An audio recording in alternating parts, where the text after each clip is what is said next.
नायरा 8 साल की थी। उसने कभी अपने पिता को नहीं देखा था। अक्षरा नायरा को बताती है कि जब तुम 6 महीने की थी तब तुम्हारे पिता बीमारी की वजह से इस दुनिया से चले गए। अक्षरा घर के काम करके अपना घर का खर्च चलाती थी। एक दिन अक्षरा थकी हारी अपने काम से लौटकर आती है और आते ही लेट जाती है। नायरा अपनी माँ से कहती है, क्या हुआ माँ, आपकी तबीयत ठीक नहीं है? हाँ बेटी, सर में बहुत दर्द हो रहा है। अच्छा माँ, मैं आपका सर दबा देती हूँ। नायरा अपनी माँ का सर दबाती है और अक्षरा अपनी आंखें बंद कर लेती है, लेकिन अक्षरा की आंखें हमेशा के लिए बंद हो जाती है। तभी नायरा अपनी माँ को उठाती है और कहती है, माँ उठो माँ, कब से सो रही हो माँ, माँ उठो माँ। लेकिन अक्षरा कोई जवाब नहीं देती है और नायरा बहुत रोती है।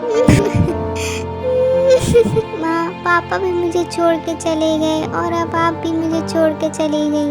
मैं कैसे रहूँगी माँ? लेकिन होनी को कौन टाल सकता है। 1-2 दिन नायरा के कट जाते हैं और घर के सारे सामान खत्म हो जाता है। अब नायरा सोचती है क्यों न मैं काम करने लगूं। लेकिन नायरा को कोई काम नहीं देता है और सब उसको भगा देते हैं। वहीं नायरा देखती है कि उसके साथ की लड़की भीख मांग रही होती है, तो नायरा भी सोचती है कि मैं भी भीख मांग लूं। अंकल 1 रुपया दे दो, अंकल मुझे 2 रुपए दे दो, मुझे बहुत तेज भूख लग रही है, मैंने खाना नहीं खाया है अंकल। कुछ तो नायरा को पैसे दे देते थे, लेकिन कुछ नायरा को वहाँ से भगा देते थे। ऐसे ही कुछ दिन बीत जाते हैं। नायरा भीख मांगते ही वहाँ कुछ बच्चों को देखती है जो स्कूल की तरफ जा रहे होते हैं। नायरा उन बच्चों के पीछे चली जाती है और चुपचाप क्लास के बाहर बैठकर पढ़ने बैठ जाती है। तभी वहाँ की प्रिंसिपल ये देख लेती है और नायरा से कहती है, कौन हो तुम और यहाँ क्या कर रही हो?